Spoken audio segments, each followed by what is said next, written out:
खुलुमबाय बेयो बड'लेण्ड इंखं टेलिभिजन दिनै 23 जुलाइ 2022 सनिबार खालि सानसेनि बरादखौ नोंथांमोननि खाथियाव लाबोदों आं सदानन्द दैमारिया।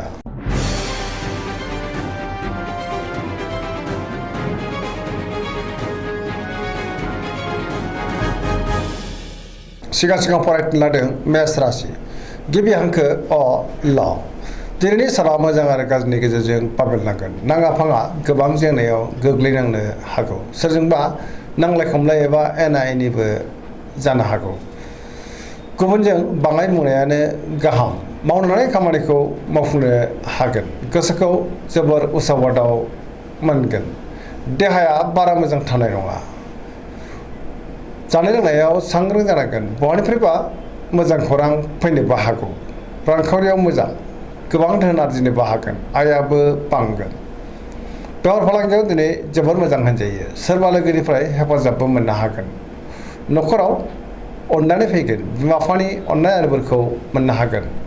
गुबुननि गोसोखौ नाथाय बोनो गोब्राब जागोन। गोसोनि बोलोआ लोरबांबो जानो हागौ। समाजाव मान मोनगोन। लाइमोनफोरा दिनै मोजां खौरां मोनगोन।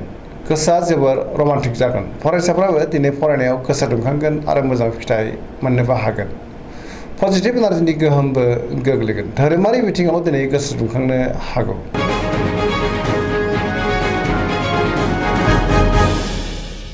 वृष राशि गिबि हांखो इ उ ब दिनैनि साना जोबोर मोजां। गोसोखौ दिनै जोबोर गोजोननाय मोनगोन। गोसोनि बोलोआ बांगोन। मावनो लानाय खामानिखौ थि समावनो आरो गोरलैयैनो मावफुंनोबो हागोन। समाजावबो मान मोनगोन। रांखावरियाव जोबोर मोजां। मोननो गोनांखौ मोननो हागोन। गोबां धोन आरजिनोबो हागोन। बेफार फालांगियाव दिनै जोबोर मोजां मुलाम्फा मोननो हागोन। आयाबो बांगोन। न'खराव दिनै बिसि-फिसायनि गेजेराव अननानै फैगोन। बिदा-फंबायजों मोजां सोमोन्दो थागोन। देहाया मोजाङैनो थागोन। गुबुननि गोसोखौ गोरलैयैनो बोनोबो हागोन।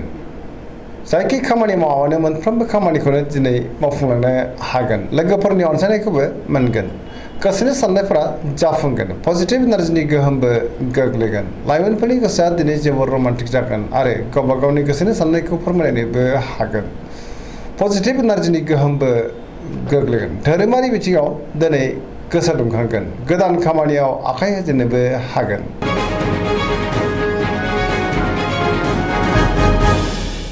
मिथुन राशि गिबि हांखो क स दिनैनि साना जोबोर मोजां।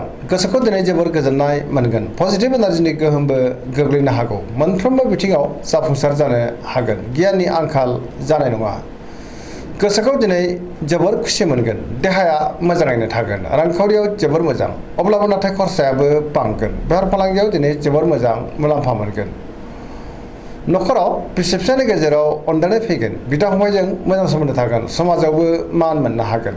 गोसोनि बोलोआ बांगोन।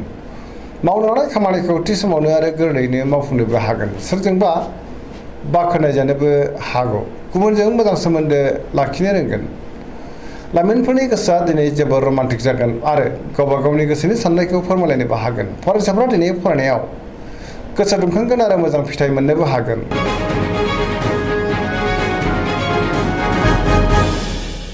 कर्कट राशि गिबि हांखो ड ह दिनैनि साना मोजां आरो गाज्रिनि गेजेरजों बाबेलनांगोन। गोसोखौ दिनै जोबोर उसुखुथु मोनगोन। सोरबा लोगोजों रायखुमा जानोबो हागौ। गोसोनि साननायफ्रा देबोर नांगोन। गोसोआव नेगेटिभ साननाय फैगोन। मावनो लानाय खामानिखौ थि समावनो आरो गोरलैयैनो मावफुंनो हागोन। अब्लाबो नाथाय गोसोआव जिंगाया बांनो हागौ। गोजोननि आंखाल जानोबो हागौ। रांखावरियाव मोजां। बेफार फालांगियावबो मोजां होनजायो। न'खरावबो अननानै फैगोन। समाजाव लोगो लेवा बांगोन।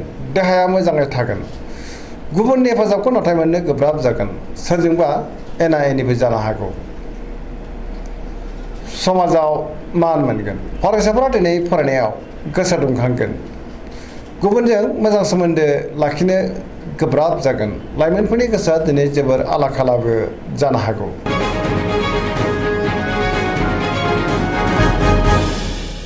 सिंह राशि गिबि हांखो म ट दिनैनि साना बारा मोजां नङा। गोसोआव गोनो गोथो साननाय फैगोन। नेगेटिभ साननाय फैनो हागौ। मावनो लानाय खामानिखौ मावफुंनो गोब्राब जागोन सोरबा लोगोनिफ्राय हेफाजाबबो मोनगोन बहाबा दावबायहैनो खाबु मोनगोन रांखावरियाव बारा मोजां नङा नाङा फाङा खरसायाबो बांगोन मोननो गोनांखौ मोननो गोब्राब जागोन बेफार फालांगियाव मोजां नङा गोबां खहा जानोबो हागौ गोसोनि साननायखौ दिनै गुबुननो फोरमायनो हागोन न'खराव बिसि फिसायनि गेजेराव अननानै फैगोन समाजाव मान मोनगोन गुबुननि गोसोखौ बोनो हागोन देहाया दिनै मोजाङै थागोन अब्लाबो नाथाय जानाय लोंनायाव सांग्रां जानांगोन गुबुननि थाखाय नाङा फाङा जेंनायाव गोग्लैनांनोबो हागौ लाइमोनफोरनि गोसोआ जोबोर रमान्टिकबो जागोन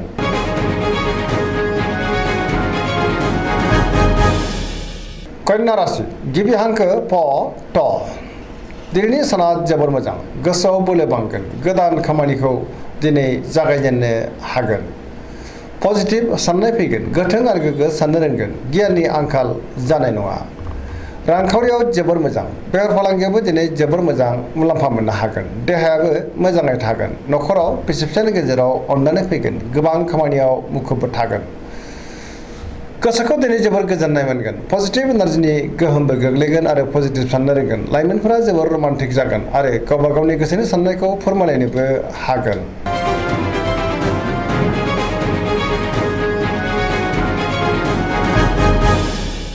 तुला राशि गिबि हांखो र ट दिनैनि साना जोबोर मोजां गियाननि आंखाल जानाय नङा गोसोनि बोलोआ बांगोन गोसोनि साननाया जाफुंगोन मावनो लानाय खामानिखौ थि समावनो आरो गोरलैयैनो मावफुंनोबो हागोन देहाया मोजाङै थागोन बहाबा हान्थिनो एबा दावबायनो खाबु मोननो हागौ रांखावरियाव जोबोर मोजां मोननो गोनांखौ मोननो हागोन न'खराव बिसि फिसायनि गेजेराव अननानै फैगोन समाजाव गोबां मान मोननो हागोन बेफार फालांगियावबो दिनै जोबोर मोजां होनजायो गुबुननि गोसोखौ गोरलैयैनो बोनो हागोन लोगोफोरनि हेफाजाबबो मोननो हागोन गोदान थांखि लानो रोंगोन सेंग्रा सिख्लाफोरनि गोसोआ दिनै जोबोर रमान्टिक जागोन आरो गावबा गावनि गोसोनि साननायफोरखौबो फोरमायलायनोबो हागोन गोसोआव बोलो बांगोन पजिटिभ एनार्जिनि गोहोमबो गोग्लैनो हागौ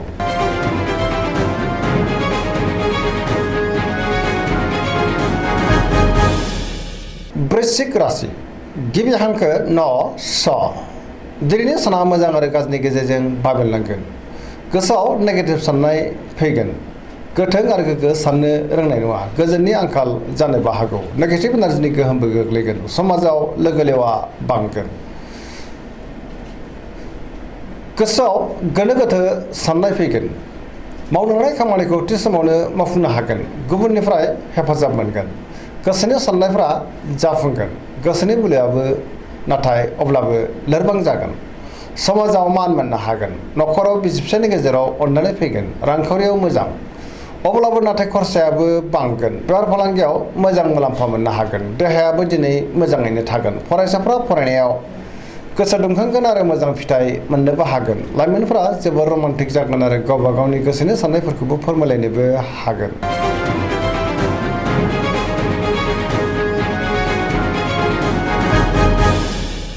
धनु राशि गिबि हांखो ढ फ भ दिनैनि साना जोबोर मोजां गोसोआव बोलो बांगोन मावनो लानाय खामानिखौबो थि समावनो आरो गोरलैयैनो मावफुंनो हागोन माबा मोनसे मोजां खौरां फैनोबो हागौ गोसोनि साननाया जाफुंगोन रांखावरियाव दिनै जोबोर मोजां मोननो गोनांखौ मोननो हागोन बेफार फालांगियावबो दिनै जोबोर मोजां मुलाम्फा मोनगोन समाजावबो मान मोनगोन बहाबा हान्थिब्ला दिनै जोबोर मोजां आरो मोजाङैनो हान्थिनोबो हागोन देहाया मोजाङै थागोन न'खराव दिनै अननानै फैगोन बिदा फंबायनिफ्राय थोजासे हेफाजाबखौ मोननो हागोन बहानिफ्रायबा मोजां खौरां फैनोबो हागौ लाइमोनफोरनि गोसोआ दिनै जोबोर रमान्टिक जागोन आरो गावबा गावनि गोसोनि साननायफोरखौबो फोरमायलायनोबो हागोन पजिटिभ एनार्जिनि गोहोमबो गोग्लैगोन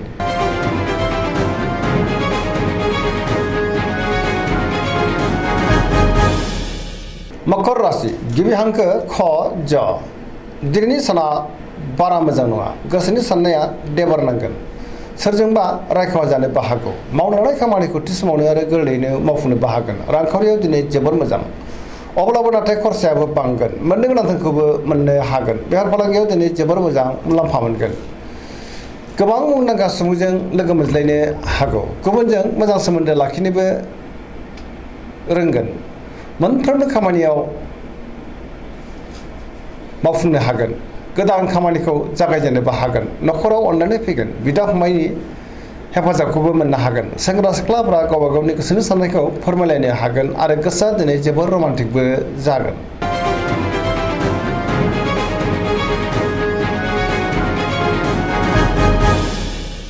कुम्भ राशि गिबि हांखो ग स। दिनैनि साना बारा मोजां नङा। गोसोखौ दिनै जोबोर उसुखुथु मोनगोन। मावनो लानाय खामानिखौ थि समावनो मावफुंनो हागोन। अब्लाबो नाथाय बहानिफ्रायबो गाज्रि खौरां मोननोबो हागौ। समाजाव मान मोनगोन। गोबां मुंदांखा सुबुंजों दिनै लोगो मोनज्लायनोबो हागौ। रांखावरियाव मोजां। बहानिफ्रायबा गोबां धोन मोननो हागोन। देहाया बारा मोजां थानाय नङा। गोबां रोखोमनि देहायारि जेंनाजों मोगा मोगि जानांनो हागौ। न'खराव एना एनि फैनोबो हागौ।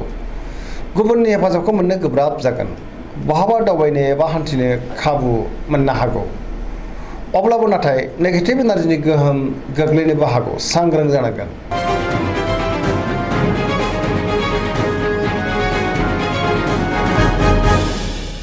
मीन राशि गिबि हांखो ड स। दिनैनि साना जोबोर मोजां। गुबुननि थाखाय गोबां मोजां खामानि मावनानै होनोबो हागोन। गोसोआव पजिटिभ साननाय फैगोन। गोथों आरो गोग्गो साननो रोंगोन। गियाननि आंखाल जानाय नङा। गोसोनि बोलोआ बांगोन। गावनि गोसोनि साननायखौ दिनै गुबुननो फोरमायनोबो हागोन। देहाया मोजाङै थागोन। रांखावरियाव जोबोर मोजां। बेफार फालांगियावबो दिनै जोबोर मोजां मुलाम्फा मोनगोन। न'खराव अननानै फैगोन। सोरजोंबा बाख्नाय जानोबो हागौ। लाइमोनफोरनि गोसोआ दिनै जोबोर रमान्टिक जागोन आरो गावबा गावनि गोसोनि साननायफोरखौबो फोरमायलायनोबो हागोन। समाजाव लोगो लेवा बांगोन। फरायसाफ्रा दिनै फरायनायाव गोसो दुंखांगोन आरो मोजां फिथाइ मोननोबो हागोन। पजिटिभ एनार्जिनि गोहोमबो गोग्लैगोन। सरासनस्रायै दिनै साना जोबोर मोजां आरो मोजाङैनो बारग'लांगोन। दिनैनि राशि फरायनाया एसेनोसै। जोबनायाव बेखौनो खावलायो जाहाथे नोंथांमोना सानफ्रामबो जोंनि बे बड'लेण्ड इंखं टेलिभिजनखौ नायबाय थायो आरो साबस्क्राइब खालामो, लोगोसे लाइक खालामो आरो शेयार खालामो। एसेनोसै, गोजोन्थों।